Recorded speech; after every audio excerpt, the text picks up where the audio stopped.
everyone, and thanks for joining. My name is Tracy Cook, and I'm the online media manager for ModernAnalyst.com, the premier community for business analysts. I'd like to welcome you to today's webinar entitled Applied Requirements Engineering, How to Increase Project Success in Any Project Setting. Today's featured speaker is Stan Buna, Vice Managing Director, IREB GmbH. The webinar will last approximately 60 minutes today, including the question and answer session at the end. Please be sure to submit your questions in advance using the questions feature of the GoToWebinar software. I'd like to say thank you to IREB for sponsoring today's event.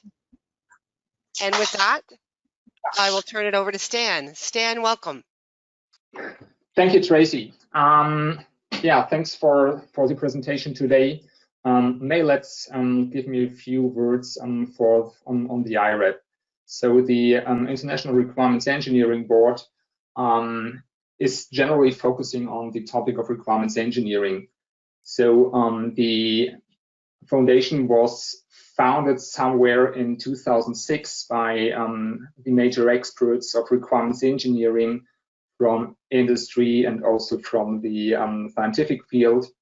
And they really had the goal to professionalize requirements engineering, to have a broader audience of requirements engineering, to professionalize the processes, and so on. And that's why IREB is also known for his certification scheme, the CPRE, the Certified Professional for Requirements Engineering, where we provide several certifications where you can detail your professions in requirements engineering. But this is not all. The IREB has some additional assets, for instance, the Requirements Engineering magazine. So in the magazine, we are providing dedicated articles on the topics on the topic of requirements engineering. You will find some interesting points on our website for free. If you want to have a look, just visit us at our website. And another asset is the Digital Design Professional that we are having. And for the Digital Design Professional, we already had several webinars with Modern Analyst. And so if you're interested, you can easily find them in the archive at ModernAnalyst.com. So that's a few words about the IREB, then let's start. So as already mentioned, today I want to talk about applied requirements engineering.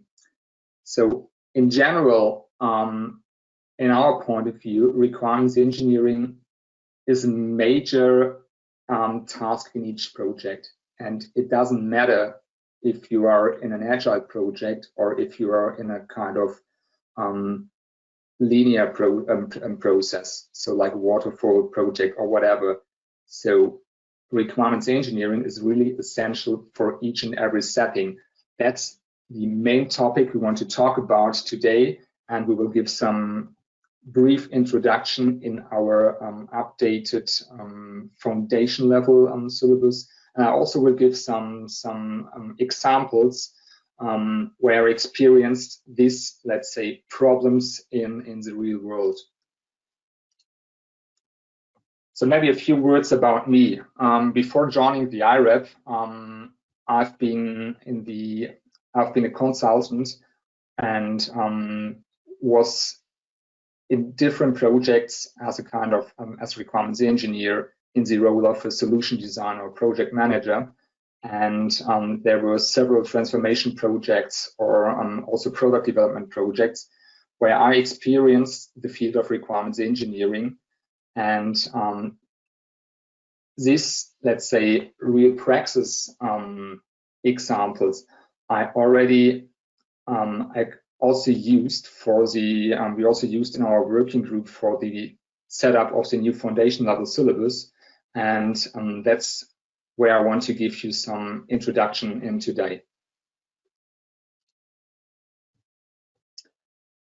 Having a short look on the agenda, I would like to talk about certain challenges we are having in our IT world today. And then I will come back to this issue where I mentioned that it doesn't matter what kind of project you are in or how the project is organized, requirements engineering, in our point of view, is really worth doing. Then I will give you some overview of principles that are agnostic in the topic of requirements engineering, independent from the processes.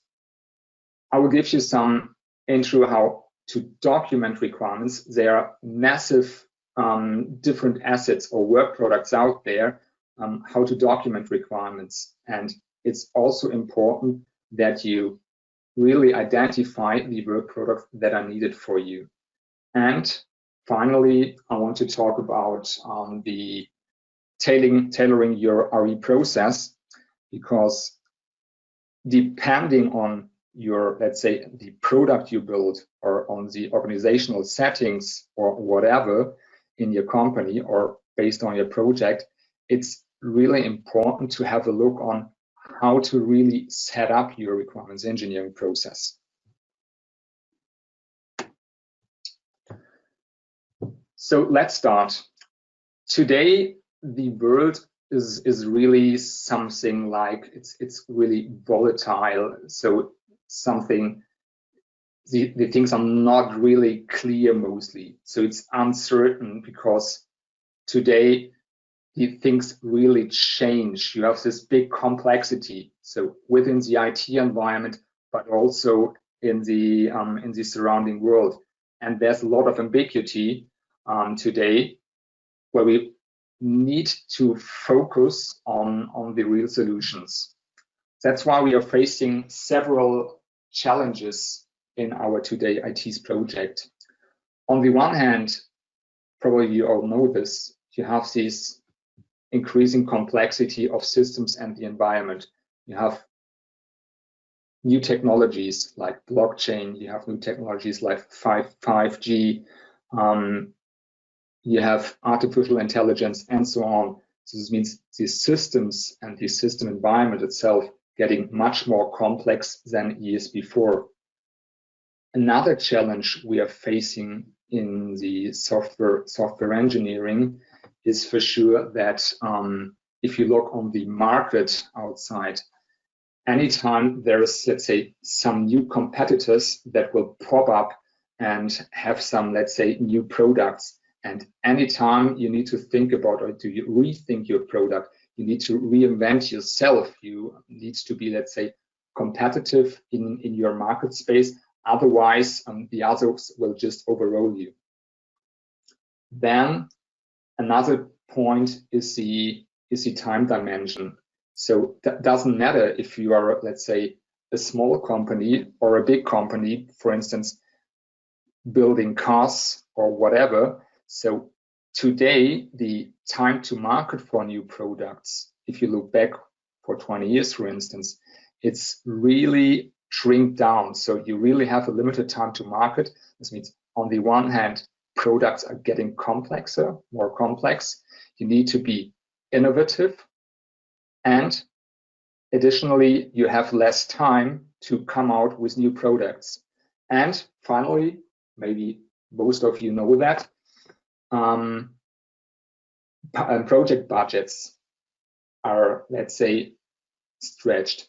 If you, for instance, have some financial topics in your company, and even if you have, let's say, granted whatever, 1 million to implement your new sales channel with a new software, and if the project was granted, it doesn't mean that at the end you really have this 1 billion, but I often also had the issue in projects where the financial department afterwards said, okay, for sure, we have granted this project budget, but we have a budget stretch in the company, and we also need to stretch your IT budget. Means you have whatever, 10, 20% less of budget, but you have some new features to be that need to be implemented as well.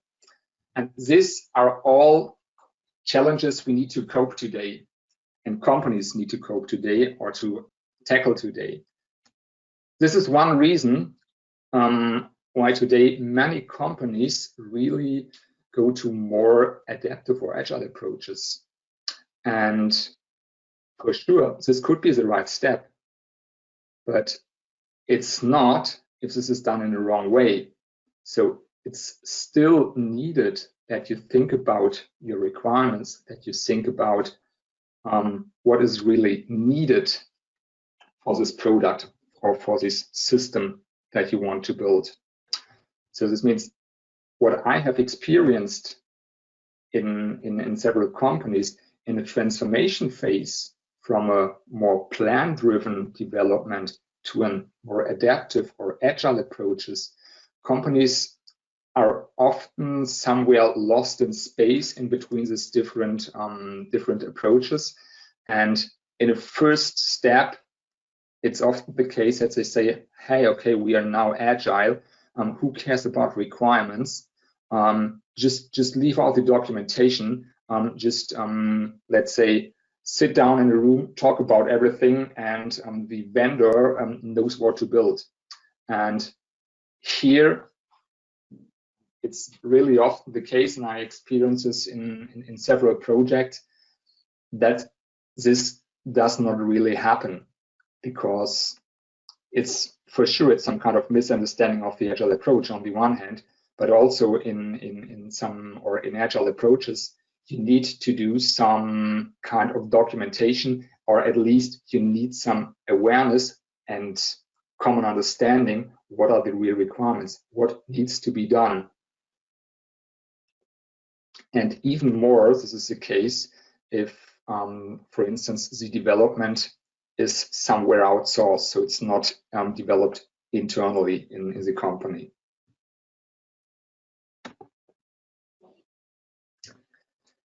This means these companies are really often step into the trap. So this means for sure they then follow their approach, and then the people are forced really to do some things that are nonsense, and at the end you have a product that really does not meet the requirements they thought of. Then there's another problem, that if you, let's say, do not document what you really need during the acceptance test, when you want to say, okay, this is really fulfilling my needs, the testers do not even know what to test. They have no chance to validate the product because of missing requirements. You have some stakeholders, for instance, in a project that are asking or claiming they need certain features to be implemented. And on the one hand, it could be that they are already implemented, just simply don't know, or they are contradictory to other ones. So this means there is some massive problem when you do not at least think about requirements engineering, how this could be adopted in a way that it meets, let's say, your processes.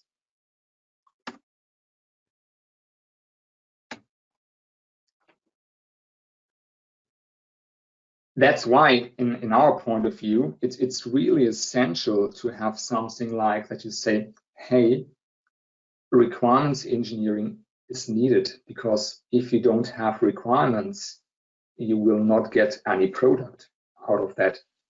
And here it doesn't matter if you are plan-driven or agile. It's really, you need to think about what do you want to do for requirements engineering. And the important point is this needs to be decided explicitly. So this means it also needs some kind of management awareness, that you are clear what should be elicited, what should be documented, and how is your, let's say, relationship, for instance, with the vendor who is really implementing the software. So this means requirements engineering is process agnostic. And that's really a topic we are addressing in our new CPRE Foundation level, version 3. And if you're thinking about requirements engineering, it's really necessary to have some fundamental principles. And these are some aspects we really considered in our updated version of our syllabus, that we say there are some general principles that need to be considered and that are really agnostic, doesn't matter where you are. And you also need to think about an appropriate way of documenting your requirements. It doesn't matter if you are, let's say, really building a full-blown hundreds of pages requirements specification document, or if you are using user stories, for instance. The most important thing here is that this is, let's say, fitting to your project setting and really fitting the needs that you want to document.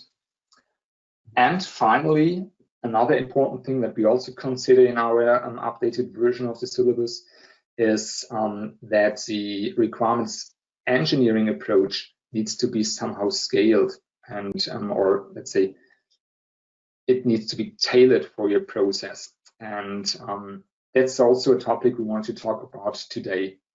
And so let's get further.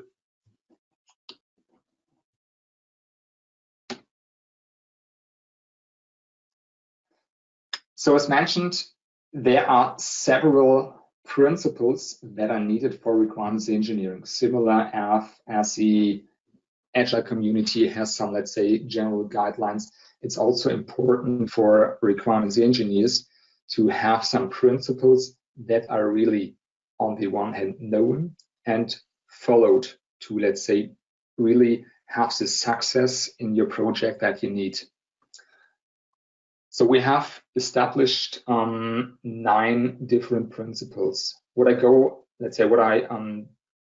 will dive into more detail in my next slides. So here's just an overview.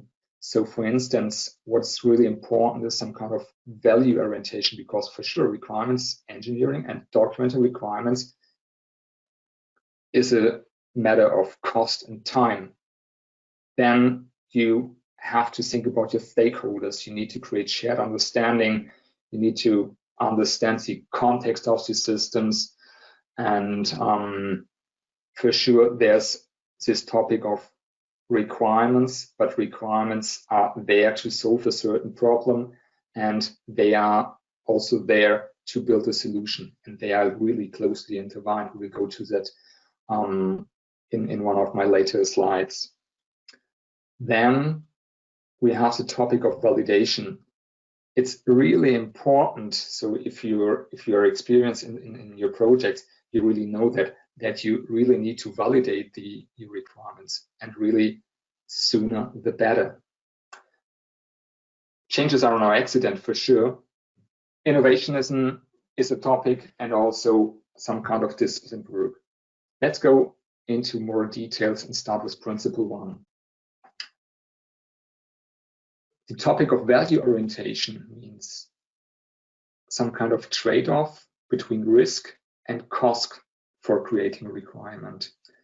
And if you look, for instance, on this diagram, you see there is the impact of the importance of the stakeholder and the impact of a missing requirements.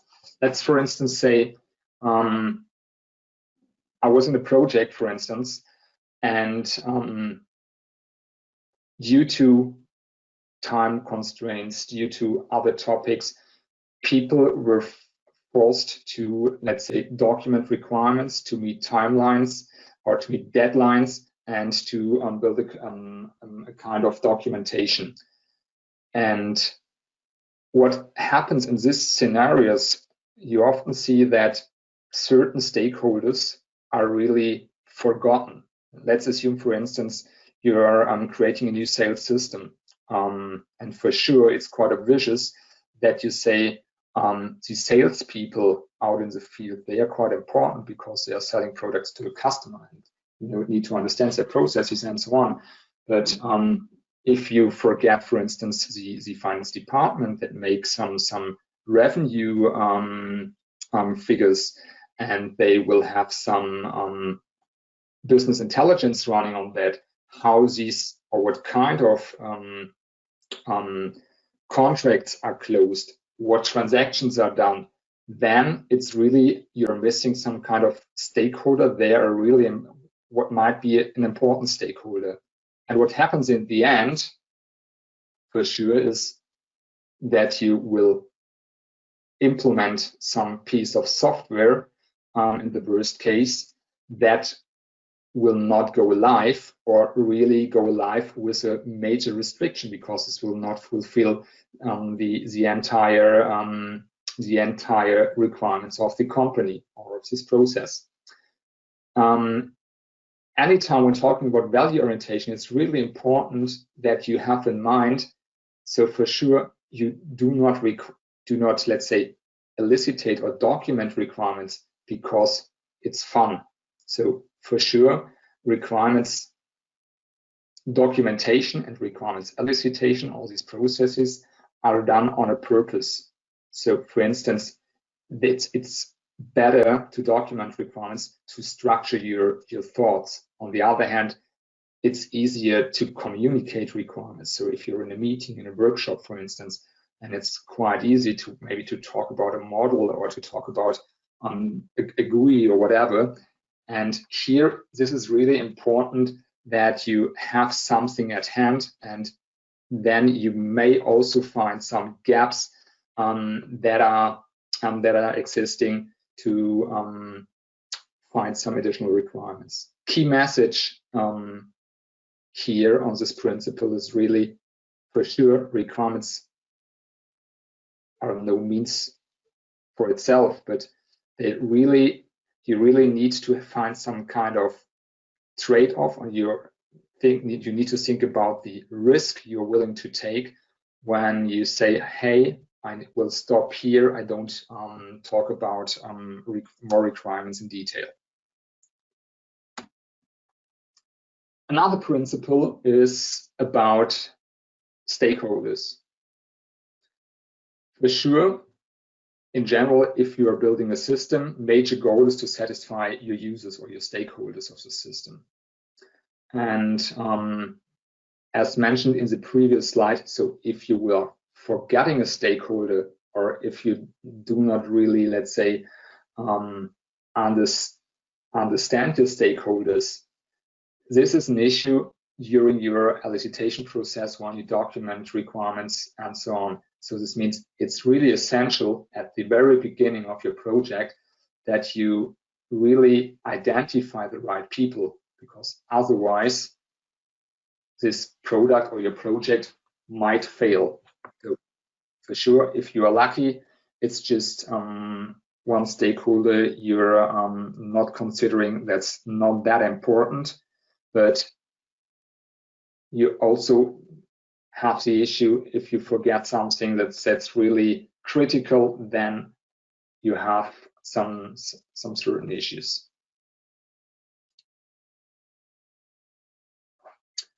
Another principle when talking about stakeholders is some kind of shared understanding.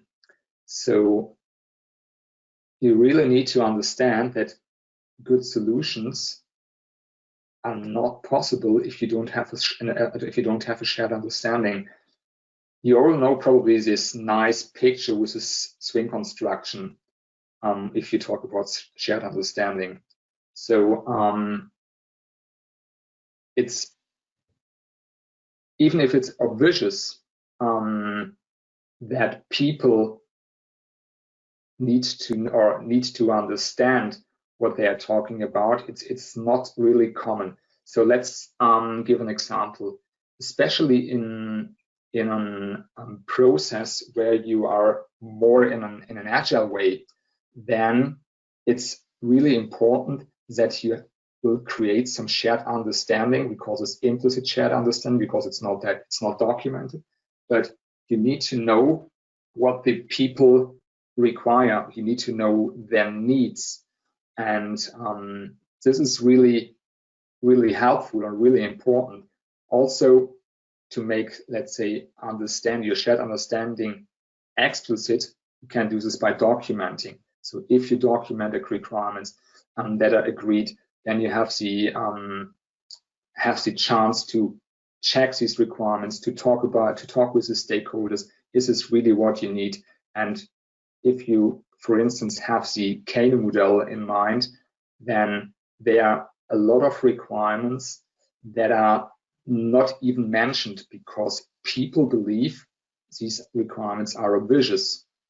And this is really some kind of difficulty you need to think about. And it could help really to create prototypes, or in agile to have short iterations, to have MVPs. And I think most important on this topic is some kind of fast feedback, that you talk with your customers or your stakeholders and to see, do I really meet your needs? Another point of these principles, or another principle, is that things doesn't matter if this is problems or requirements, they only can really be understood in context. So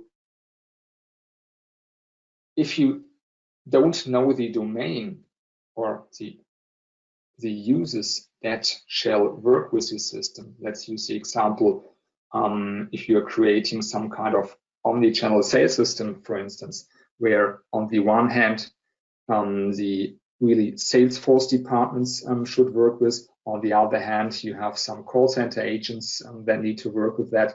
And you have a web shop that uses the same kind of systems.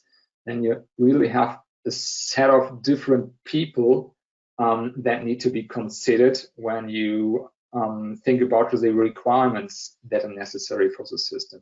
Because let's assume if you have something at your point of sale, this agent might probably see or are allowed to book some other products, like a sales agent in a call center.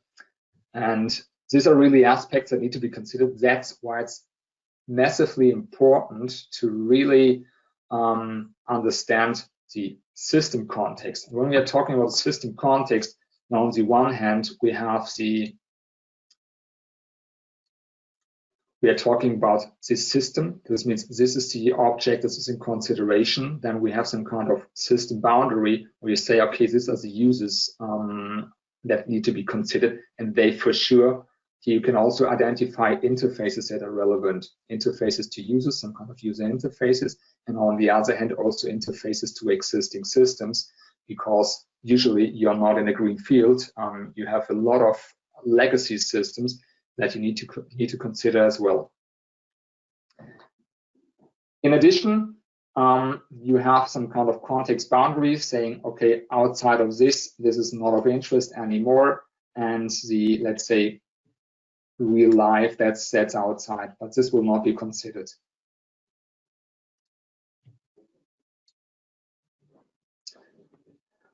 When talking about scope and requirements engineering itself, so it can also go beyond the system, because so just assume you're introducing a new sales system that will also have some influence on the processes around. For sure, this is also, let's say, some kind of interaction you have with, for instance, business analysts and so on. But you also then might, if you introduce a new sales system, might have some impact on existing finance system and finance processes, reporting processes, and so on. That should be considered in the project scope in general, and should be documented, or let's say handled by the requirements engineer as well.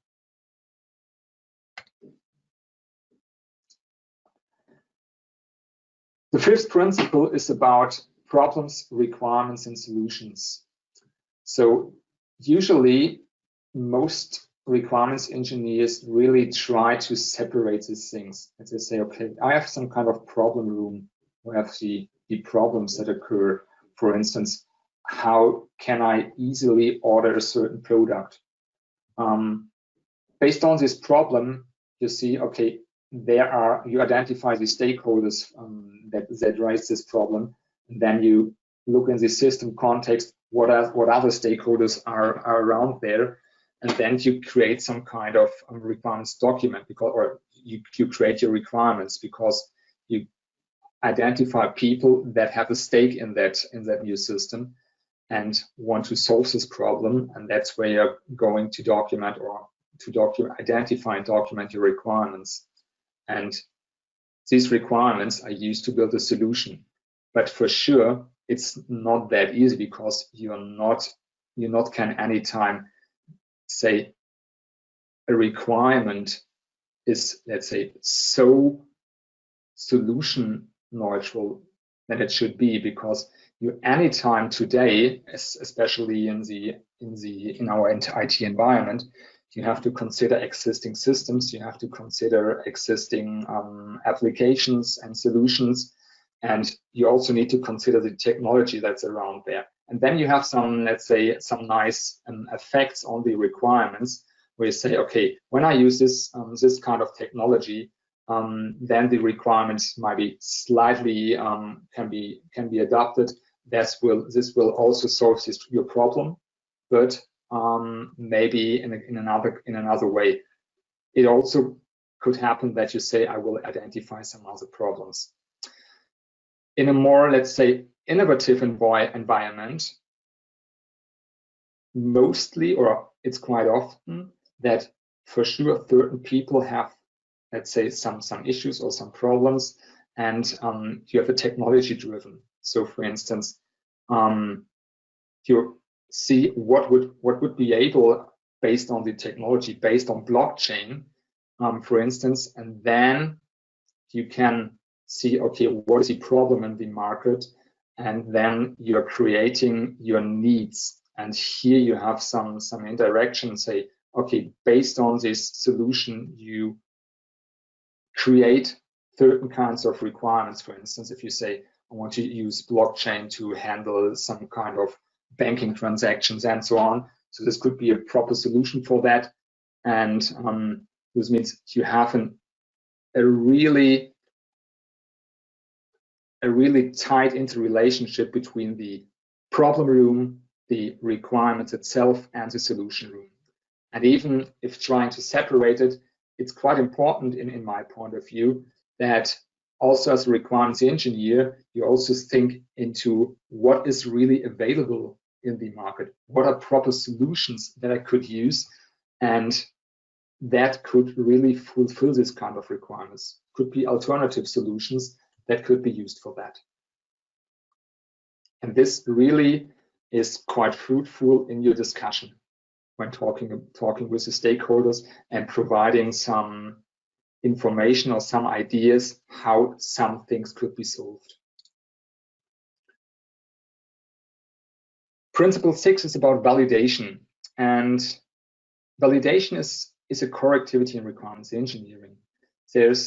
In general, there should be no specification without validation. So in my projects, I really treated the point that validation of a requirement specification or backlog or whatever, that this is required. And it was really important for all the participants to talk about the requirements. And this is also helping to create some kind of, on the one hand, the shared understanding, but on the other hand, really to understand, hey, did I lost something? Do I really build the right system? Is this really what the customer intended? And there are several ways how you can validate your requirements. For sure, on the one hand, it's some kind of reviews or walkthroughs. So I think the most common way is that you review documents, or let's say single requirements artifacts that you share with your stakeholders. But it's quite helpful, for instance, also on a document base to have some kind of interface walkthroughs. So to talk about an interface, for instance, between a sales system and the reporting system, to see, okay, which information needs to be available in the reporting system, to see, okay, which information needs to be pushed from the sales system to this reporting system, which attributes are needed, what, let's say, values are transmitted, and so on. And this really helps, especially if you have some, let's say, in a complex system environment, with, let's say, several systems and a line of interfaces to go through, that you go from each system to see, is this really everything covered in my requirements. On the other hand, for sure, what's also quite common and even more often used nowadays are prototypes. So it could be just a simple, let's say, paper prototype. If you talk about GUIs, could be some kind of screen flows. It could be some mock-ups, or let's say a real prototype that you really implement, and then stepwise you will improve your prototype. Something like, for instance, an MVP that you have. Okay, this is the first, let's say, step of a product. I will go live, and afterwards I will improve that one. Principle 7 is that as a requirements engineer, you really accept changes. It's so often I have seen colleagues of mine out in projects, they were claiming about, oh, there's another change in my requirements. It's just freeze the baseline. I've talked to the vendor and they are in implementation, and now marketing is coming around the corner and telling me, hey, I also need some different, let's say, features for this, or I need to change prices, whatever. And this really happens, and you cannot stop it. And on the other hand, you shall not stop it, because if you go on market with a product that's really, let's say, at time of go live already old, or let's say other competitors already have this product, you also will fail. So that's a point to say, hey, it's important to accept changes and to really are willing to take changes. The only thing you really need to think about, and that you need to plan in your requirements engineering processes, how to handle such changes. So, and here it really depends on the way or on your process for your development process or your project process. So if you're an agile world, for instance, then you just create some kind of backlog item. This is prioritized, and in one of the next sprints, this could be implemented. And for sure, if you're in a more linear process and you have some, let's say, organizational governance process where budgets needs to be approved, where the advisory board needs to accept these changes, then for sure it took some kind of longer, but everybody needs to agree. And the important thing for our requirements engineers, really, they need to think about how to manage this evolution of requirements, because this will happen. You will not be secured for it. And that's the major point in here. Principle 8 is about innovation. If you look out in the requirements engineering domain, interestingly, you really find certain people, I will not say it's most of them, but in my point of view, maybe too much, that think requirements engineers are only there to document requirements, to, let's say, really write down what stakeholders tell them, and do not really ask, is this really what you need, or to understand the problem behind. That's why, in our point of view, it's really necessary to understand that requirements engineers are no voice recorder or secretary just could say, saying, hey, I just give me your input, I will write this down, and then my job is done. Maybe I check the consistency between the requirements, but that's all. In our point of view, requirements engineers also need to think about what are the technological possibilities today, what solutions in, let's say, in which what is the system environment, which technology is available, what are alternative solutions when thinking about that problem, and to really come up with some kind of proposal for a best solution. So this should not mean, and here is really some, let's say, it's difficult to meet both, because on the one hand, for sure, you need to think about that you come up with the best solution, but on the other hand, you should not be one to know everything better and tell your customer that's what you need. And here you need to be a bit careful, for sure, but it's really important that a requirements engineer also thinks about the real problem, think about what can solve this problem, and that he has some, let's say, at least brief understanding about the domain, and also about how a problem could be solved.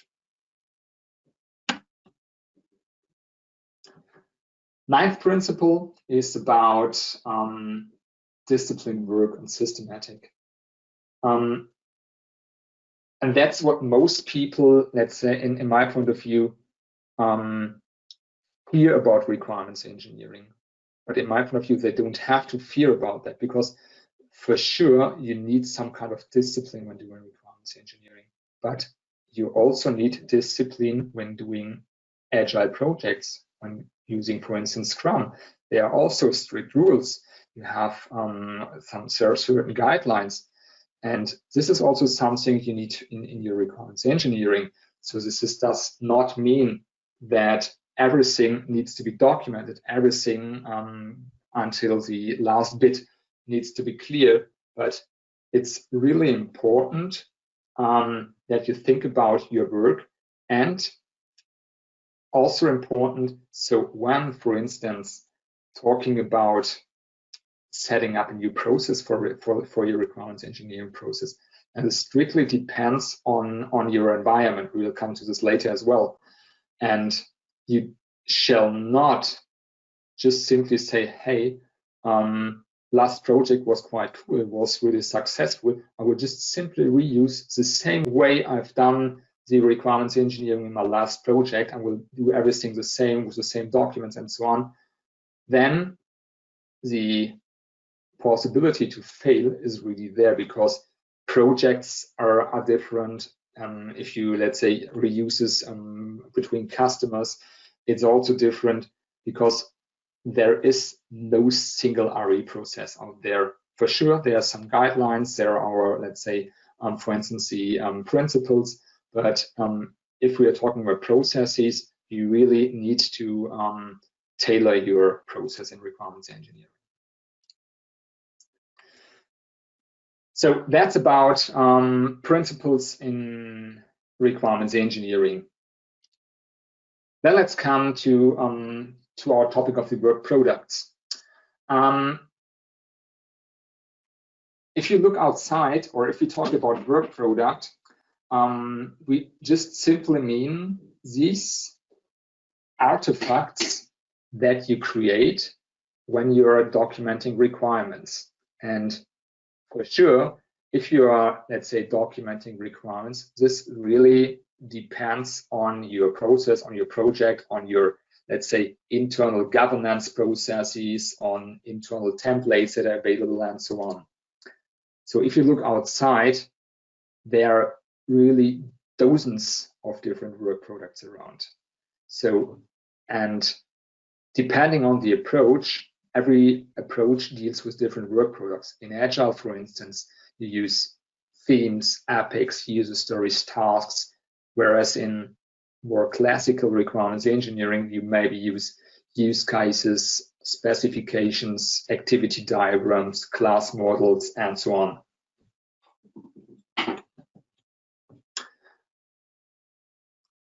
So when selecting work products, it's really important that you look on the topic on that each documentation has a kind of purpose. So you're not documenting your requirements because it's fun. So you want to create shared understanding, you want to create agreement, you want to increase your understanding, and so on. On the other hand, your work products are for a specific audience, and they have different interests. So it could be that you document something for sales people or for the business department, or on the other hand, for your vendor that will implement your software. And work products itself have a different lifetime. So it could be that you just say a work product is created just to support your communication or to create shared understanding in a certain situation. There are work products that are evolving that you use over time. For instance, user stories. You start with a simple, let's say, definition that you say, as an agent, I want to whatever. And then you can add some additional metadata, you add acceptance criteria, and so on. Finally, we have maybe some durable work products that are released or baselined. Coming now to the tailoring of the approach.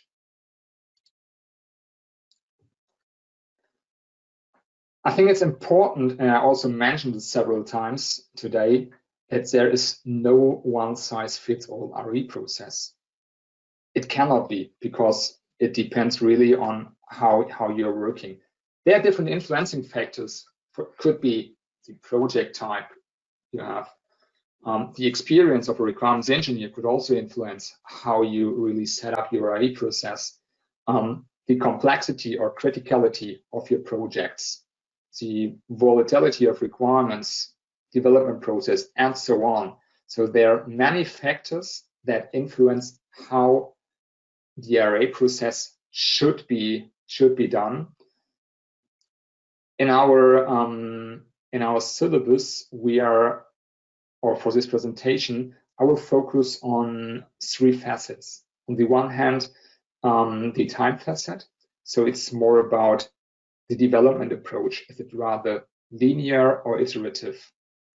On the other hand, we have the purpose facet to sort and think about, is this rather a fixed or an explorative purpose?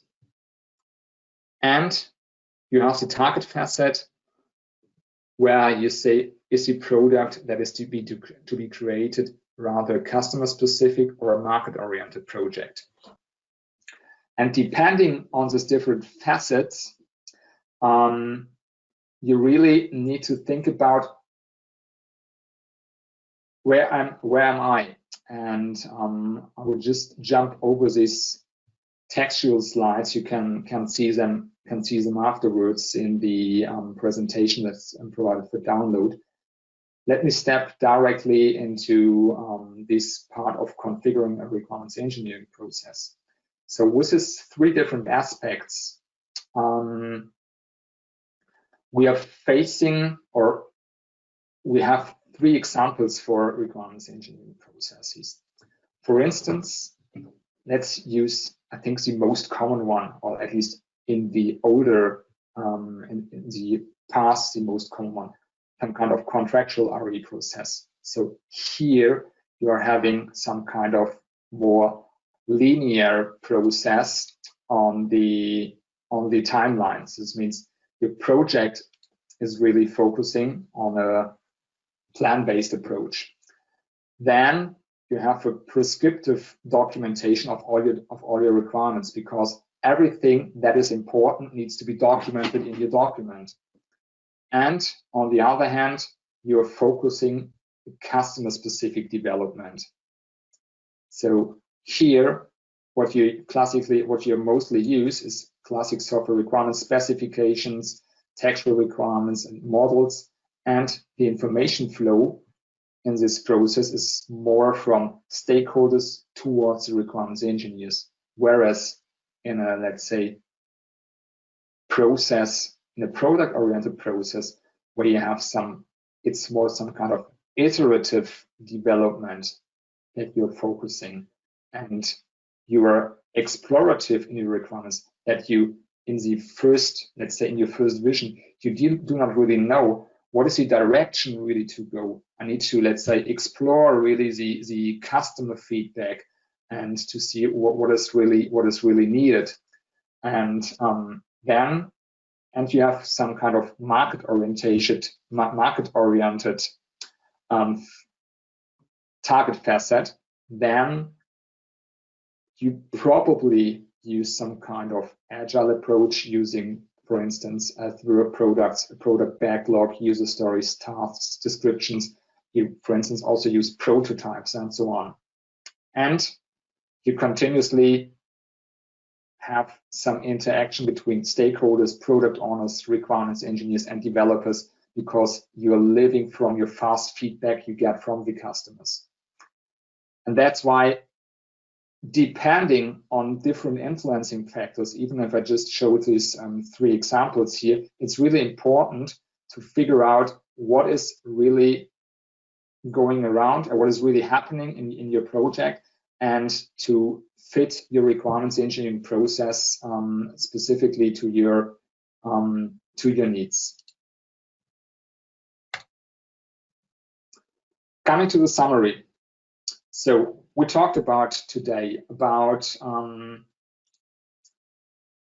the different principles in requirements engineering that are agnostic and could be used in our processes. Then we talked about that there are dozens of work products around, and that you need to consider in the very beginning which work products should be used in my project. And this for sure depends somehow on the process, where we just shortly went over the different process facets and see that requirements engineering really needs to be tailored, and then there are different flavors of requirements engineering. How, let's say, detailed requirements need to be documented, and what are the impacts on the stakeholders. Takeaways from today. Point 1, requirements engineering is process agnostic. You should really consider the 9 principles of requirements engineering. You should think about tailoring your RE process, and in the very beginning, think about what are the appropriate RE products for my project. It does not mean that you need to fix everything on the, let's say, minute 0, but you at least should think about what should be documented, what fits to my process, what should be, let's say, reviewed, validated afterwards, and what do the developers, for instance, need. So it's really important, especially when talking about work products, what are the, let's say, customers of your work process, means who needs these work products to do what.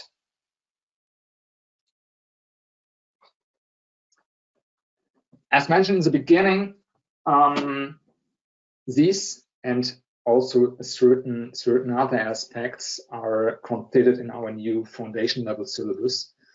And so we started somewhere in 2017 with some surveys in the RE community, and currently we are more or less on the last mile to create the syllabus. We are creating a handbook and exam questions for the certification, and we are planning to go live in October this year.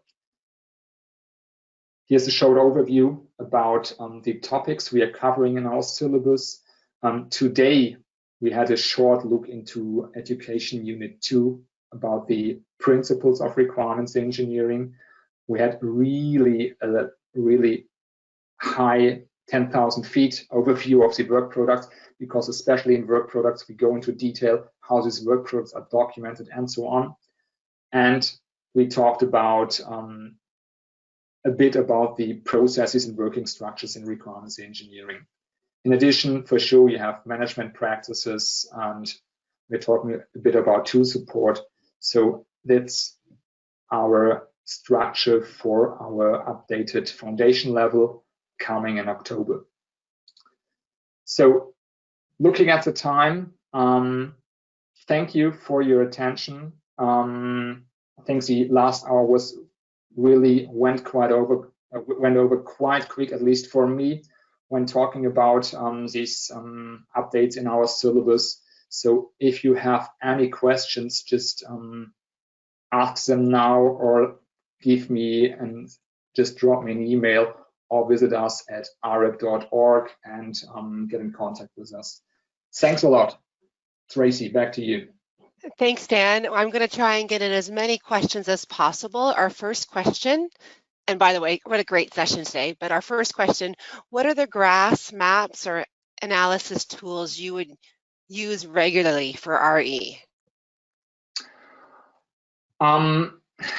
does this mean really, if you're talking about tools in general of, let's say, applications? So it's not clear, because when talking about applications, it really depends, because out there are so many different applications supporting requirements engineering in different aspects, and especially from let's say the position of IREP, we do not really focus on certain tools. We more look on the processes. Thank you, Stan. Our next question, is there a change in CPRE advanced level, elicitation, modeling, and management syllabus? No. So at least there's no let's say short updates that are planned, because the topics we are talking about in the foundation level, they are still in line with our advanced levels. So if we look on our, let's say, old or on our current foundation level, this was created when the advanced levels were not available.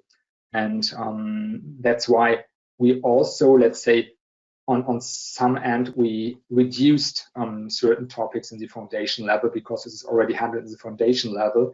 And so currently there is no plan with updating the advanced levels. Thank you. Great. Our next question, with regards to SH analysis, is this an RE task or that of a business analyst?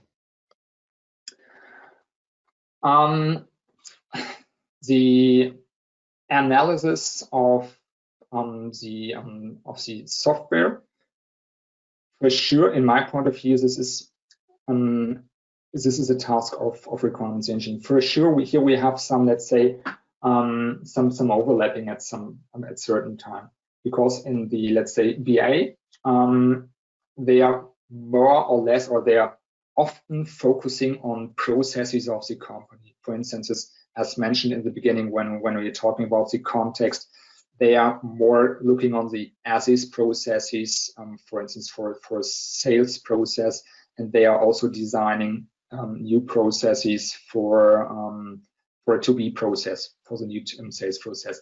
And there is a really some kind of interaction between requirements engineering and the BA, because if we see we're introducing some kind of new system, and the system maybe will do some kind of processes better than existing, or than maybe defined in the to-be process, then there is for sure some interaction between the requirements engineer and the business analyst, what's quite important in my point of view as well.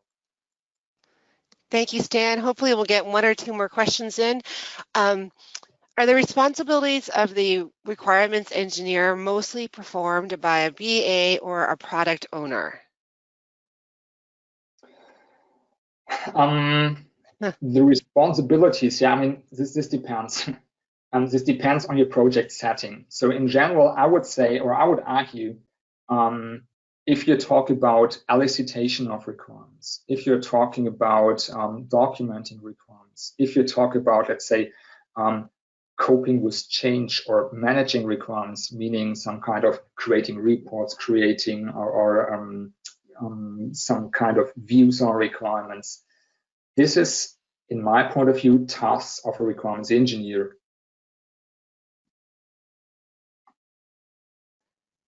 Thank you, Stan. And our last question that we have time for today, are the SPRE from the IREB solely focused on software engineering, or is it recommendable for product managers as well?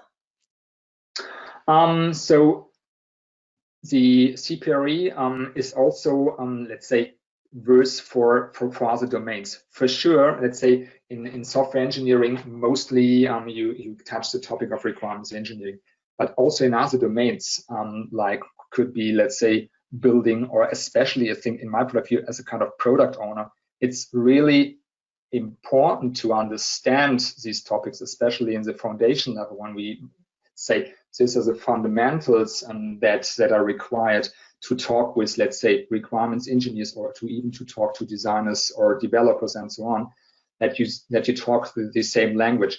And here, especially for product owners, in my point of view, it's really worth to have a look in the CPRE.